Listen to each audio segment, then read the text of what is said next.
This is an important part to having a realtor. Not every upgrade that you make to your home, you get dollar for dollar in value. What does 2024 Brice go back and tell 2021 Brice when you got licensed? Think of what you want to do and follow it through massive action. And it's not going to work out at first. You're going to fail, but you're failing forward. Use this, if you were to use this as an opportunity to speak to your military brethren, what would you tell them? Like a big thing that I feel like not a lot of people in the military use is, and then you go and buy another one. When you get to maybe Fort Bragg or somewhere, you go buy another one, and then you repeat the process. And then when you get out, you don't have to worry about what you're gonna do.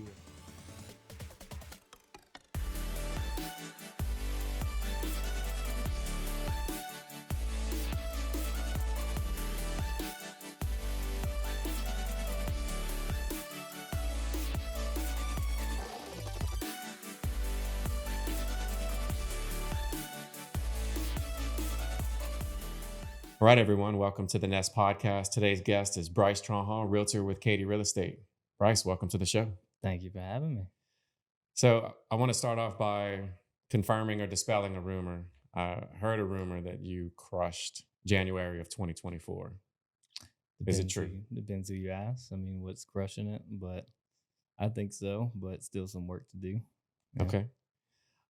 Like top producer amongst the top producers in the company. Mm-hmm. So I would define that as crushing. Yeah. You got to do it consistently, though. Okay. So talk to me about how that came to be. I know, you and I worked together. Mm. We were initially connected because you were a client. I helped you buy your first house. But I do think that about 3 to 4 months ago, I feel like we were talking more often. Mm-hmm. I feel like those conversations were happening earlier, whether we were physically calling or texting. And then I also feel like they were happening later. So frequency increase, earlier, later. From my perspective, it sounds like you're putting in a lot more work. Yeah, that's probably a little bit of an understatement. I mean, like 0 to 100. I was probably given maybe 35% before the last year. And then kind of just probably went over 200% in a span of 3-4 months. Really just diving in all aspects, not just kind of, showing up to work and working a full day, but outside of that, marketing, studying how to market and advertise, how to, thinking outside the box on things. Different ways to drive business, and with also putting in an extremely more amount of hours. So I can relate to that. The market's changed. Yeah, I'm moving a little bit differently. We're doing all this, doing the podcast. Mm-hmm. It's been fun. Yeah, been a learning experience. But it takes some time. It takes a lot of prep work, a lot of research, a lot of extra hours. So I can appreciate that for sure. Yeah. What I've also noticed is that certain days I'm way more efficient with my time than others, even when I have those long days. Are you also noticing some hyper efficiency? Like you're being way more effective with your time? Yeah, because you have to be, because you are putting in way more work, which is getting you way more business. And then you have to be way more strategic with your time and kind of structure it in a way that it still works for you and you still get business and get things done as well. So, yeah. Did you struggle finding time, or during the time when you were trying to allocate your time? Mm. I'm sure building blocks, there were things that we would call red time, where it wasn't necessarily making you money and helping the business, but you knew that they would eventually, but you had to do those things so that it would set you up to be in a position to have more green time activities later. Yeah. Did you struggle with that at first? Or did you know that what you were doing was all headed in one direction, regardless of how you would classify it? At first, that's how it was. And then I started seeing things, kind of being able to pick apart what was really driving the dollars. Okay. In a way. And then I just prioritize that. Plus get, stuff that does need like hug calls and send out text messages for happy birthday, stuff like that. That's, money making activities, but it's not, so, it's not priority money making activities. But you still need to do them, stuff like that. Like during tax season, it was, I think, December.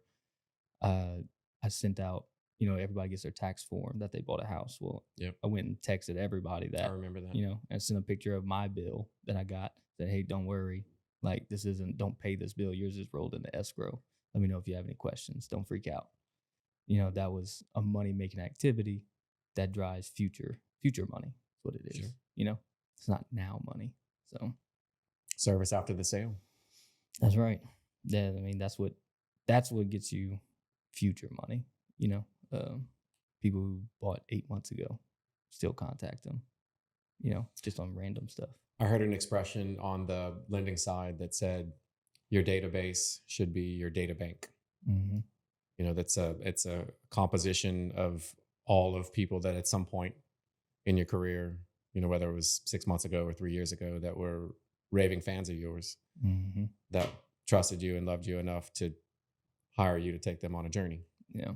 And to take them at the end of the journey to the destination that they ultimately sought. Yeah. So good for you. Yeah.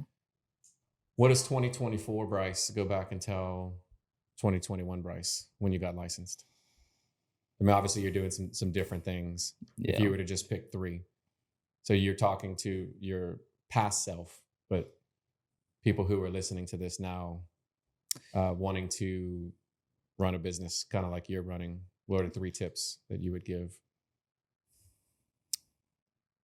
Think of what you want to do and follow it through massive action. And it's not going to work out at first. You're going to fail, but you're failing forward. Each fail is a step towards a win. And it's going to seem like you're not doing that good, but you just got to keep going. And it will pay off. If you keep doing the things that you're doing, it will pay off. Maybe not in 6 months, maybe not in a year, 2 years, 3 years, maybe 5 years, but it will pay off. Because I've thought about quitting like several times. I mean, I think in 2022 to 2023, I said I was going to quit like 40 times. Not even kidding you. No way. Oh, yeah. I was like, I'm done. But you must have kept that inside because you didn't share that with Oh, yeah, always. But I mean, I was like, dude, this sucks. Like, would you agree with I heard a quote. It said, you only fail if you quit. mm-hmm. If you don't give up, you can't fail. I mean, That's right. It literally is so simple, but it's a lot harder to actually stick with that and stick with your guns to yourself and what you told yourself. How I kept going is like, what would I do if I did quit? Like, what would I do? Have no degree, have no skills. Can't be a welder. I'm not, what skills do I have besides talking and being myself and getting people to like me, I think more than you realize. So I'm glad you got over the hump with that. One thing that you say, what do I do? Well, you do things you're passionate about. It's a bonus if you get to be passionate about something and you get compensated for being passionate about it. And you're a veteran. Again, that's how we got connected. You were doing a VA loan, got connected with me. I know you're passionate about your brothers and sisters that both past, present, and future that are going to be serving and have served. So that's what you would do. I think that's what your calling is. What branch of the military did you serve in? Army. Yep. And did you notice when you started focusing on that a little bit that kind of got you through those days where you knew there was greater good to be served as long as you stayed in the game? Yeah.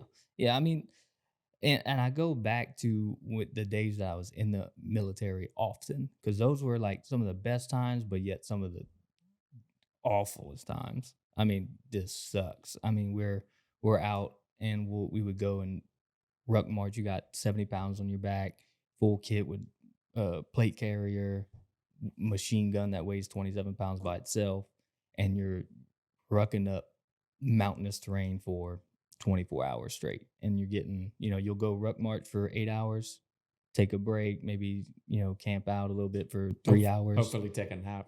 Oh, well, sometimes you don't. Like, you have to rotate out.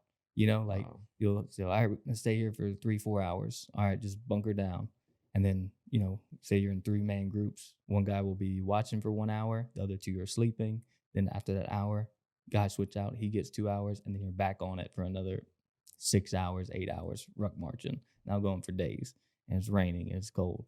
And I remember I literally had like a come to Jesus meeting. I was like, dude, if I can't get out of the military right now, I had like a year and a half left. But I was like, I'm not coming back here. I was like, this is terrible. And I was like, when I get out, I'm gonna do something. I'm gonna work in a nice office and I'm gonna make some money. Cause I mean, at the time I was what a private gets paid. I think it's like something crazy, like $800 a month. Like it's not good. So you're doing all that for $800 a month. So I go back to that often, and I'll be like at my desk, and nobody's picking up the phone. I'm trying to contact people, genuinely trying to help people, and they're like, "Oh no, like no, don't call me again." Stuff like that. Sure. And I'm just like, You always revert back to I could be in the mountains of Hohenfels, Germany, where it's 30 degrees and raining for 3 weeks straight, freezing cold, walking miles on end. And then I'm like, it's not that hard. Let's get back to it. it's a thing. Yeah. It's a thing. A prior episode I discussed that at length with someone, and we both shared stories about things that were hard Yeah. and that we did that we hated. But you mentioned that some of the greatest times, but some of the hardest times. Yeah. The underlying theme of all of that is all of it was formative Yeah. in making you who you are today. Yeah. So if you hadn't gone through that, then when you were thinking about quitting a couple of times, maybe civilian Brice doesn't make it through to where Yeah. you are today. Yeah. 100% where I'm at today is because of the military. Like There you go. 100%, I can't like say it's not, because how I operate, how I speak, how I talk. Like I can meet somebody and they're like, "You were in the military, huh?" Because I'm just very concise, direct. I'm to the point, and the way I walk, even the way I walk. You're on a mission. Yeah, You're a mission based. pretty much, and especially when Have I'm you like thought about locked it in in. that context? Pretty no, but it makes sense. And it just kind of sticks with you. And I'm just very regimented. Like I'll do the same thing every day. Every day. I follow a process every day. And that helps with the military. It's very regimented. Somebody's making you do that. Like they're holding you accountable, which I struggled with that getting out of the military, holding myself accountable because I had nobody to. And then you kind of just really got to buckle down and be your own. There's not a lot of accountability. structure. Yeah. There should be. Yeah. A lot of people don't. Yeah. Okay, so you also drew on the hard times. Mm-hmm. You reference that when you think you're having a hard day. Mm-hmm. Sounds like you're drawing on the structure Yeah. and the regiment that kind of came with a lot of that too. Yeah. Nice. Yeah. So it helped you. Now, part of what you do is give back, and I'm sure you help a lot of veterans. Oh yeah. So what is it that you use this, if you were to use this as an opportunity to speak to your military brethren, what would you tell them? Like where do you think they're underserved as it relates to home ownership? Like what goals do you have for them, and how are you, what are your goals with all that? Like a big thing that I feel like not a lot of people in the military use is you can use, even if you're in the military and you're getting paid, $2,000 a month, you can go get a house. Like the military is like the most stable job you can possibly get because you can't really get fired from it. Like they're not letting you go unless you really, really do something bad. So it's great income, stability there. Sure. And like you can go and get a house and live in it. And when you PCS in 2, 3 years, 4 years, you can go ahead and rent that house out to maybe your buddies that are still there, or put it on a little community page. Every base has a community page where it's everybody's on there, and you can say, "Hey, I'm leaving next month. I will have this 4-bedroom house for rent that I own. If you want to rent this or know of another family that's coming," because everybody knows each other, and Sure. throughout the whole United States, everybody knows each other.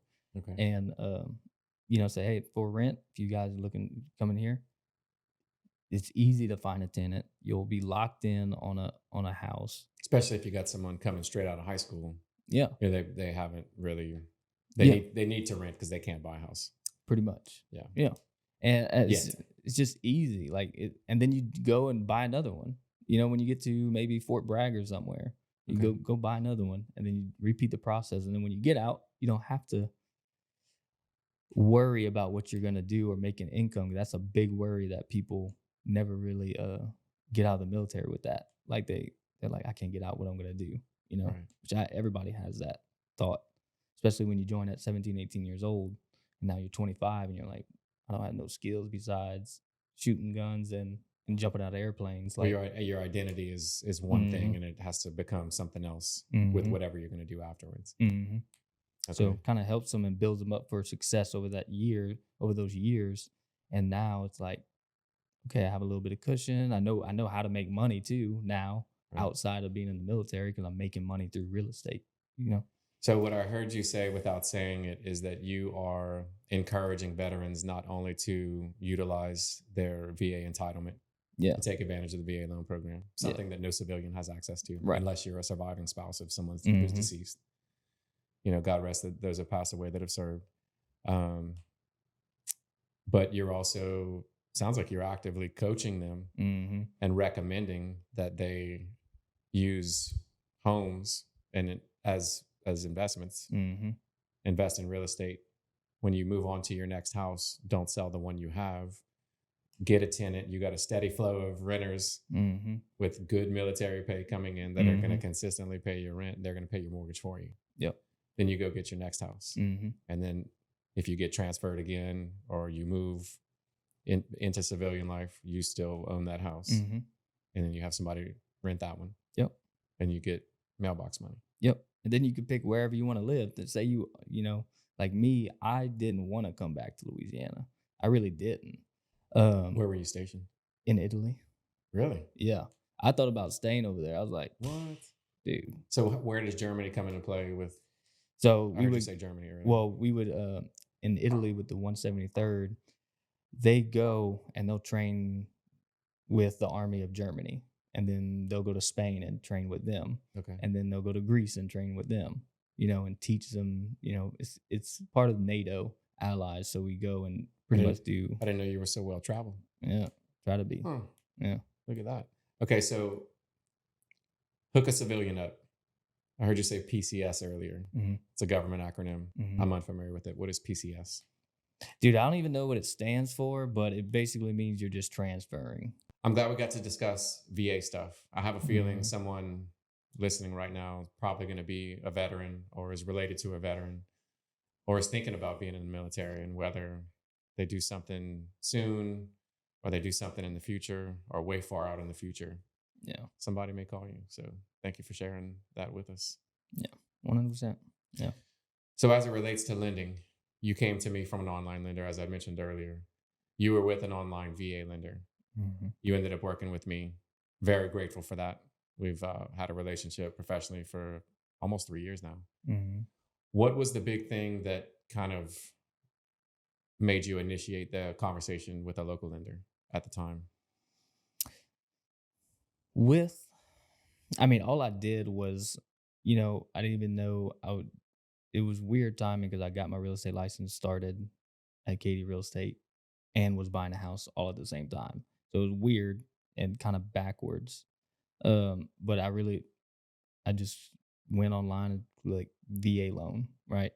And I straight to Google, VA home loan. Yep, VA home loan, whatever. And then I got funneled in on their click funnels, and it was some company out of like Baton Rouge, not even local, and they called me and was like, hey, yep, I'll get you set up. Never even really knew the guy's name. I don't remember. He probably told me, but I don't remember. But and they're like, yeah, we're gonna hook you up with a realtor. And I was like, well, I am a realtor. I just started this month. And they're like, they were probably thrown off too. And then, they thought you were punking them. Probably. And I was like, they're like, oh, okay. And then really it was just all through emails after that. And I was like, this is weird. I don't even know what I'm doing. I don't even know like how to even go look for a house. Did you ever get connected with the realtor? Oh yeah, he texted me and then he was like, hey man. And then you told the realtor you were a realtor? Yeah. And then what happened after that? Never texted me again. No way. I was like, dude, I still need help. So I know you came from the online place. I didn't realize you had this stop off with a regional place. Yeah. Prior to connecting with me. Okay. Yeah. And so it just made sense to go with like someone locally. So they were like, call Derek, like he's local. I was like, he does VA loans? They're like, yeah, he does VA loans. I was like, cool. And then we just clicked from there. And I mean, you came to the office, Yeah. so and broke down everything. And I was like, this is cool. Well, I think the big thing I was struggling with at first was there was such a disparity between the math that I was discussing with you versus I think the math at the online place, which now I'm learning. Like you talked to Baton Rouge and then the online place and then me. But when you came from the online place at first, I remember talking to you and it's almost like you didn't believe me. Yeah. I feel like it was too good to be true. I think that's probably why I can't remember that far back, but that's probably why I came to see you in person. Yeah. Yeah. Because I remember on the house, I was like, this is my mortgage note. I was like, there's no way. I was like, there's no way. I was like, $1,200 a month. Yeah. And what the house was like, what, $250,000? I was like, there's no way. So yeah, because I saw their numbers, and I was like, I'll just stay renting, Right. But even then, at the time, I'm glad I bought a house. So the takeaway there, so the reason that they popped up, whoever it was, showed up number one in Google is they paid probably money. tens, maybe even hundreds of thousands of dollars to be at the top of search. Yeah, to get at somebody they paid tens of thousands of dollars, and you're gonna get somebody in a cubicle named Gerald. Right, named Gerald, who may not be a homeowner. Yeah, got a stain on his tie. Something. Yeah. I get the reason there was such a disparity in the math for now because I've discussed it at length with you again because I was trying to let you know like, hey, everything I'm showing you is real. Yeah. It goes into the amount of money that they spend for marketing. Yeah. Businesses have to spend money to have systems and overhead and marketing and all of that stuff, but they don't profit less. Right. They just because their expenses went up. They transfer the cost. Yeah, they tack it on. Yeah, they tack it on. Just like car dealerships. Yeah. That reconditioning fee you might get on there, they transfer that over. Anything, the cost of a good goes up. You have to mark it up at the same percentage to run a business. Then the price of whatever that is goes up. It's no different. Yeah. So I guess one thing that I would have you relay to veterans going forward, and again for anyone watching this, whether and share this, I know you're going to share this with a lot of your buddies too, is just because an online lender has the word veteran in it, they're going to help you, but you can be helped in a much more cost-effective way. Yeah. And oh, by the way, if you buy a house kind of around where we work and live, I get to go to the closing. Yeah. You get to meet the person. Yeah. You get to look me up online, like, hey, who am I doing business with? Oh, this guy looks a little bit older than me. He's probably bought a few houses. Yeah. And we'll hook you up. There you go. This dude gives sick closing gifts. I was thrilled with the closing gift. I was like, this is sick. Yeah. It was the wife. 100%. Anya. 100%. That was her passion project whenever we were kind of going over business plans and stuff like that. Fine-tuned and perfected. It's all her. Yeah. I just give security cameras. I mail it to their door after closing. That's pretty awesome too. Yeah. It's not as zhuzh, It's very military. Yeah. Hey, yeah, probably. I didn't even think of that. As far as local market stuff, I recall seeing in Facebook feed, because I don't really watch the news anymore, there was a lot of chatter about local ordinances as it related to people who had Airbnbs in the area. Did that affect you? I don't know much about it. No, not mine. What was the issue was the zoning of where Airbnbs can operate in. Okay. So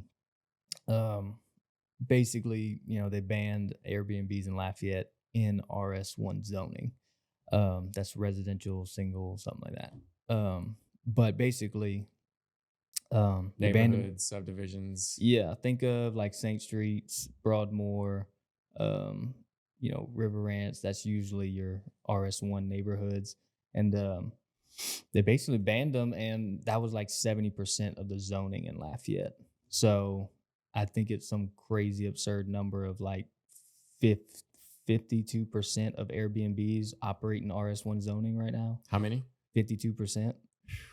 So a So, lot of people got affected. I mean, mhm, these are people who made investment decisions. mhm, based on Airbnb, like short term renting it. Yeah.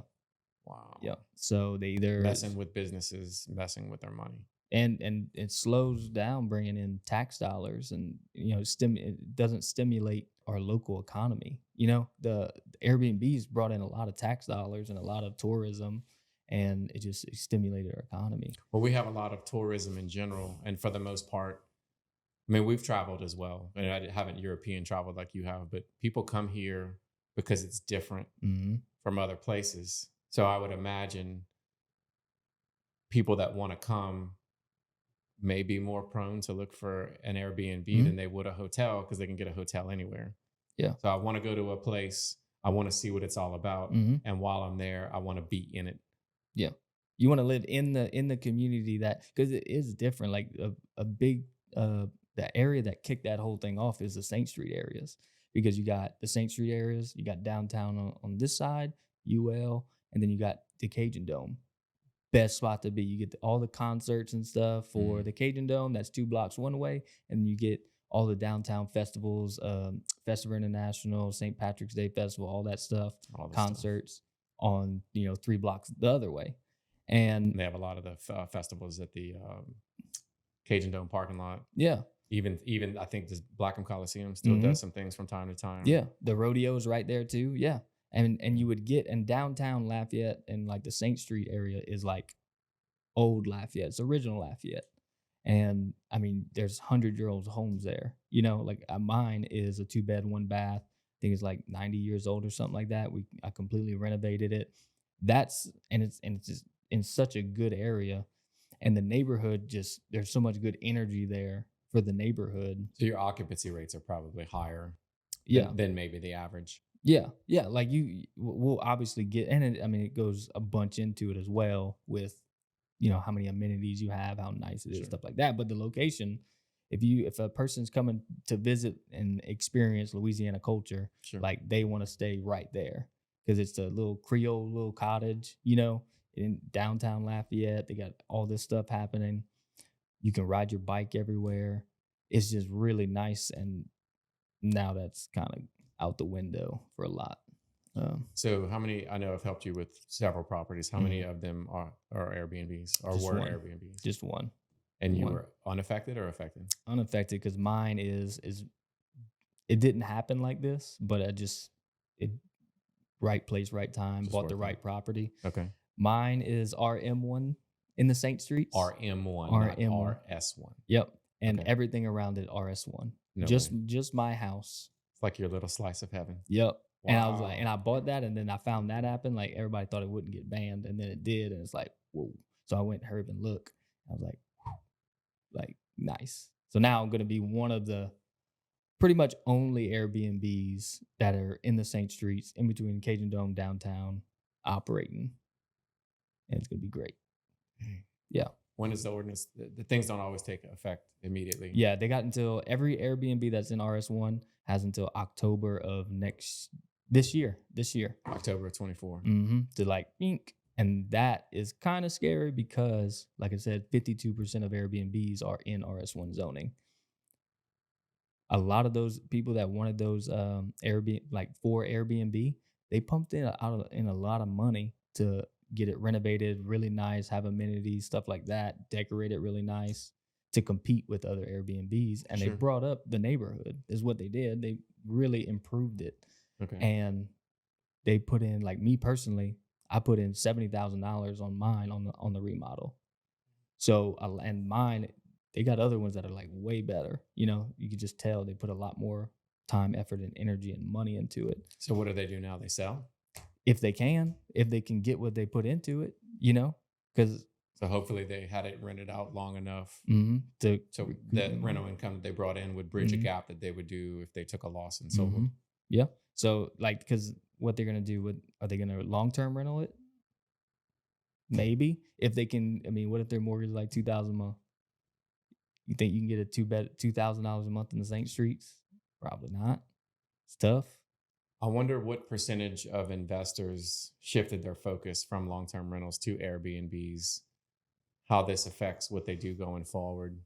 Do some investors get out altogether? Do they focus on flips? I, If they go back to long-term rentals, like how does that affect the rental market yeah. for Well, renters? how does it Does it affect the buyer's market? Like, how does it affect the seller's market? Like, think if there's a bunch of Airbnbs specifically in the St. Streets. okay?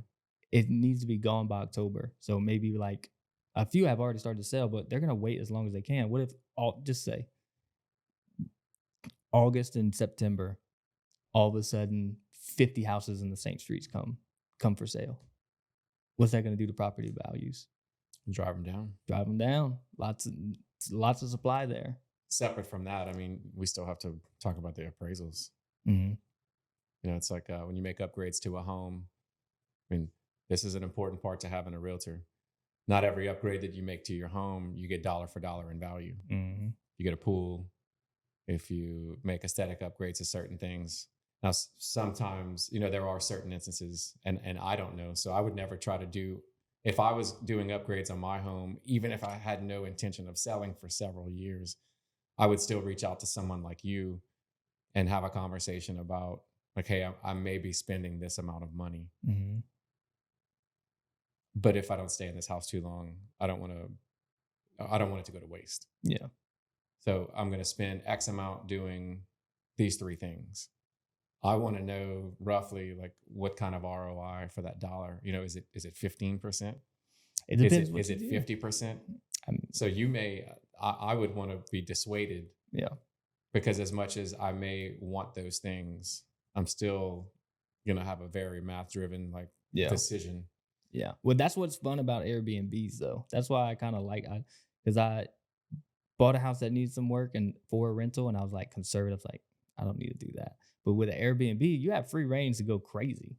Kinda like I'm kind of like a big kid with a little bit more change in his pocket now. So I'm like putting a hot tub. I'm like, I'll be able to get to enjoy this too. It's okay, you know, and kind of justifying it as well. And I'm like, I need a Murphy bed. And if that was a long term, I would not put a Murphy bed in there. But I always wanted a Murphy bed because they're cool. Is that the one that folds out from the wall? With shelves on and stuff. Yeah. Okay. So you have one? I'm putting one, yeah. And I'm justifying it through having an Airbnb because I can run a little bit more money. Depends who you ask. I'm a little bit more frivolous. Maybe it's a fan of the movie Step Brothers. You know, if you do that, there's so much room for activities. Mm-hmm. Yeah. I mean, it's Murphy bed. You can't not like a Murphy bed. So I was like, I'm gonna get a Murphy bed and a hot tub. And I really just think of it as this. Like I was telling Nick this the other day. I was like, really, I'm just putting stuff that I could enjoy with my friends. Sure. And because I know other people would enjoy it too. So hot tub. I'm getting a little chip and green course on it with a little mound and a cup where you can chip on it. Won't probably bring me any more money, but it's nice. And well, it may. It may, yeah. You're right. If it's fun to you, it'll be fun to other people. Exactly. Airbnb, I mean, the lens with which you look through everything for Airbnb is higher occupancy rate. Mm-hmm. I don't, is it called occupancy rate or the higher the saturation rate when you're doing renting? Occupancy, I guess you can say. Yeah. The lower vacancy rate, the better. Yeah. So, I mean, I know if I have a hot tub and a Murphy bed and a chipping green. Those are standout features. It's a unique experience. Exactly. At the end of the day, that's what it's all about. People are going from hotels to Airbnbs. Amongst Airbnbs, what differentiates this one that's going to make it memorable when I travel? I'm even going to give them a golf cart. Yeah? Golf cart. Go to the Cajun Dome in it. You going to low jack that thing or what? I'm going to slam it to the ground on rims, and then I'm going to put like some subwoofers or something. Just a little stuff like that, because I would use the golf cart. And a low jack. So no one steals it. Yeah. GPS monitored. Yeah. I wanted to go back to your origin story when you talked about going from the military to real estate. Mm-hmm. Was that an instantaneous thing, or did you have a stop or multiple stops in between where you started and then where you ultimately landed right now? No, it was not an immediate. I mean, I got out of the military in 2017, and I didn't start real estate until 2022, January 2022. No, I got out of the military, kind of didn't know what I wanted to do, so I immediately took a job at Terminex, crawling underneath the houses, spraying bugs and stuff. Did that, and I was like, did that for like 6 months, and I was just in Italy, jumping out of airplanes, handling millions of dollars of equipment, and like traveling, and kind of had like a really good purpose, even though it wasn't the most fun all the time, but it was like a good purpose. And So are you saying that crawl spaces aren't exhilarating? no, no, not at all. And it was just, I was like, what am I doing? So then I was like, I'm going back to school. So I went back to school for a little bit for, somebody wanted me to, multiple people like, you need to get into fire and safety, fire and safety. It's a good job. Like you'll make, $80,000, $90,000. Salary is great. And I was like, okay. So I started going to school for that. Went to school at LSUE for a little bit, sitting there full of tattoos from the military, sitting next to 18-year-old, 19-year-old college students in the remedial math. And just like, You lived a lot more life at an equivalent age yeah, than they had. yeah. And I'm just like, what am I doing? So I did that, and eventually somebody called me up to like go work offshore doing fire and safety. And I was like, because I started applying, and they're like, you don't need to finish that. Like, come work with us. So I was like, okay. So I did that, and did not like the offshore work. Like, Okay. terrible, just not good. So then I was like, okay, well, I'll go ahead and be a firefighter. Cool. I won't waste all that money, time, and energy to have my fire science degree. Okay. So started that whole process. That was like a year and a half maybe for that selection process. And I went ahead, took the civil service test, did really well on it.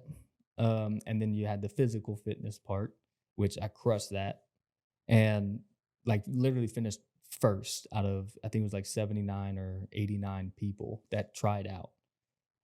I finished first. Okay. And I was like, cool. I crushed both of them. Like, I The should be good. exam, the Mm-hmm. test, Mm-hmm.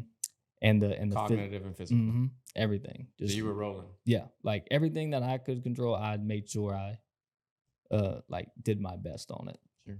And because I knew that, because out of 89 people, 79, 89 people, wherever many people was, they had 7 slots for the year. So And less than a 10% chance. Yeah. Okay. And I was like, dang, that sucks, And at the time that I was waiting, so I did all that. But you were a 1%er because you were passing all of Mhm. all of the things that came in front of you. Yeah, my plan was to blow it out the water so they can't pass me up. Like, they would be crazy not to, because like the proof is in the data. But so as I'm waiting for that, Wait, what do you mean pass you up? Like you can score, they don't, so you could be top of the class and not get selected? yeah, because shocker politics. Yeah. And Wow. I'll get to that. So Okay. I did all that, and as I'm waiting, it was like a 6-month waiting period. I go get a job at Moncus Park being like a landscaper, $12 an hour part-time. And I'm like, man, any day now. I said, no, like there's no way that, they could pass me up. Dude, they put out the list, and I found out like through Facebook. Like, they put it out on Facebook before like taking a picture of the 7 people that got picked. And I was like, You weren't on it. no, obviously not. I would never called up to take a picture. So I was like, what? Wow. I was like, and I just remember I was so like defeated. I was like, what? Well, who wouldn't be? That's absurd. When I saw that picture, I just went in my car, and I was like, what am I going to do? And I just left. I left, like, just gone for the day. Went home, and I've always thought about getting into real estate, and I just did it. Like, I just signed up for my courses right there and started hammering them out in like 3 weeks. And I got my license. Ended up that was late October, I think, that happened. And then January 1st, that was my first day at Keaty Real Estate. Yeah. So 4 weeks done. Back up against the wall, Mm-hmm. and it propelled you forward.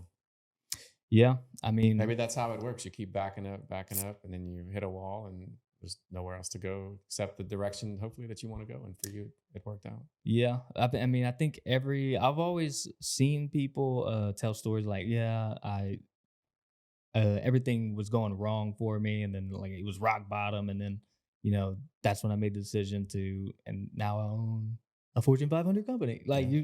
I've always That motivation's real. yeah, it literally happens like that. You live that story. Lived it. So funny story.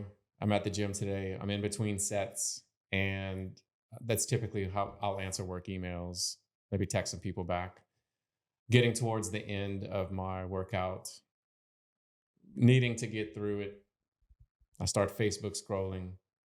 You pop up on my feed towards the top. Mm-hmm. And I'm like, oh, Brice posted on Facebook today. I don't see that often, or at least it doesn't pop up in my feed often. And swear to God, I had to look at it like 3 times. Did I see your face on Forrest Gump and Bobby Boucher? You did. That's right. I did. Yeah. So obviously I had to look. It was super funny. So tell me what all that's about. So I'm basically trying to be the Gordon McKernan of real estate. Okay. So I started getting in the lab thinking, what Okay. can I do that stands out? So I went ahead and put my face on Forrest Gump with a tagline. It looked like the movie trailer picture. When he's sitting on the bench. Mm-hmm. Okay. And took Bobby Boucher, the movie trailer picture with the guy that's like, "You can do it" thing. And It's local. yeah, It was a Louisiana story. mm-hmm.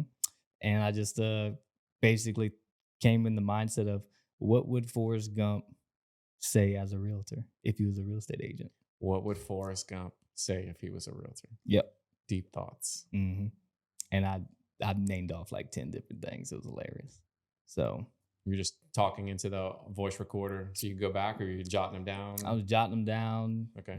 Voice, acting it out. Sure. Just so I can really get a good feel. Did you have the movie playing in the background for? Oh yeah. Oh yeah. I mean, So you were in it. I was submerged in it, Okay. into the advertising creativity process. And I'm tracking. hopefully it works. I mean, if you see it around town, let me know. Take a picture of it. Nice. Great. You should run a contest. I was thinking about If you it. spot this truck and you see this sign, take a picture, post it somewhere, tag me, and then do a drawing. Mm-hmm. You should. Bobby Boucher mud dog tickets at the Bourbon Bowl. Yeah, except they'll be like UL baseball tickets or something like that. Yeah, it could be, man. That'd be fun. Yeah. What I want to do is, I got plenty more in the bank.